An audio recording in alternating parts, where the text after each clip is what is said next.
Well, its population isn't as yet half of Mumbai's or Delhi's. Yet the people or citizens of Bengaluru seem to be facing the brunt of rapid urbanization.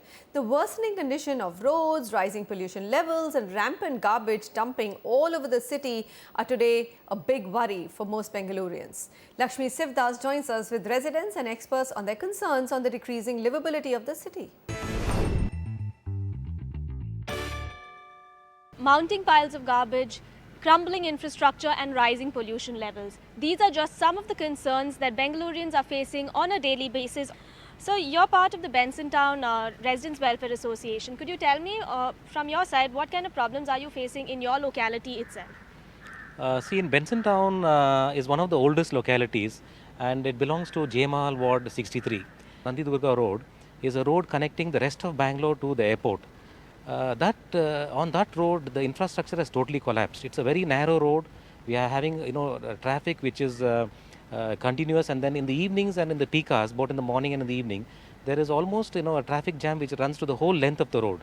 Traffic jams and crumbling infrastructure, you're right, is a big problem across Bangalore. So apart from that, there are also issues of increased urbanization. You had recently published a report which said that the vegetation level in Bangalore is decreasing.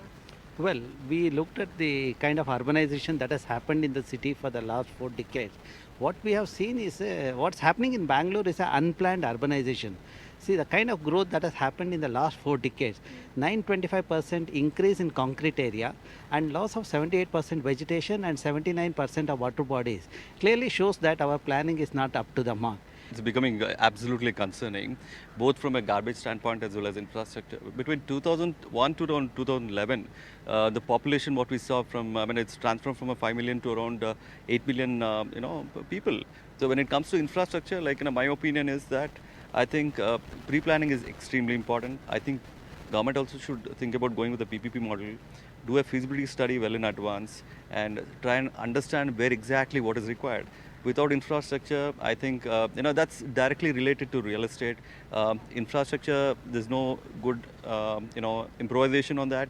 Real estate collapses drastically is what I. How is this affecting you on ground when you go to work? Are you feeling the pressure of this pollution and the infrastructure itself? Yeah, definitely. See, now if you take travel time itself, normally to reach a place it would take a maximum of about 15 minutes to half an hour.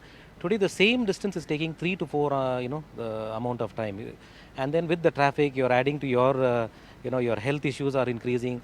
See, now in our area it's an upmarket area. We have being an old area, it's an upmarket area, and then this the last year we had cases of chikungunya, and then there was a case of dengue, and there was a new viral fever which was called viral arthritis.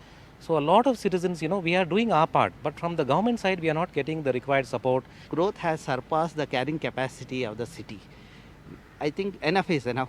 The Bangaloreans allowed the growth with the hope that we will have a better environment. But today, see, Article 21 says that I should enjoy, the citizen of Bangalore should enjoy the clean air and the water and environment. Now we are deprived of all those things.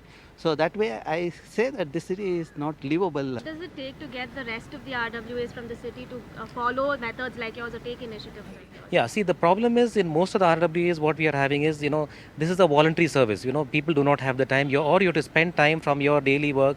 So if more people can come out, more people can get involved, this would go a long way in, changing the city. Because we are also to blame if the government could, enforce some kind of a fining method where if you're dumping garbage or dumping, along with garbage, there's a lot of hazardous medical waste also being dumped. There's a lot of debris being dumped. If there's a fine, there is we have tried and brought a system where we have formed WhatsApp groups and Facebook groups where any member of the resident community can take a picture of that person and then send it to us. But how can that be implemented and sent as a fine is where we need the government's help. So when you talk about infrastructure, people say there is an infrastructure serious problem. But I would say the land use planning and mobility has to go hand in hand.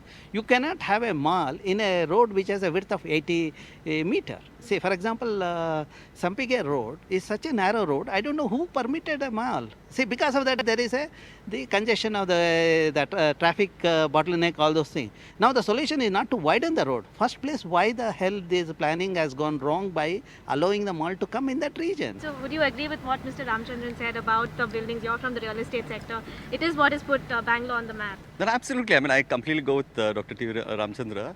I think just to go, he spoke about retail malls. Like, let me talk about residential.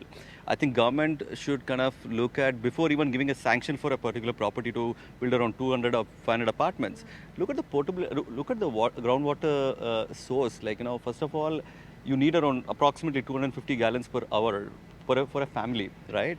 So if you're putting around 200 apartments there, if the proposal is to put 200 apartments by the developer, does that water supply or the water source support for those many families is one. And second is the road infrastructure and things like that. So these things are extremely important. But one point I want to make, where doctor said, in terms of incentivizing people when they do a proper segregation, I would say, I go one step ahead.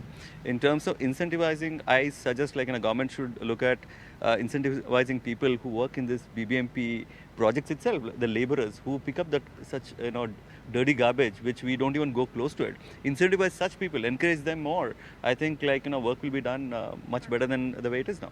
Okay, great. Thank you so much for joining us on the show today. These were the citizens and also experts from Bengaluru who are talking about how poor planning is crippling the city and making Bengaluru unlivable.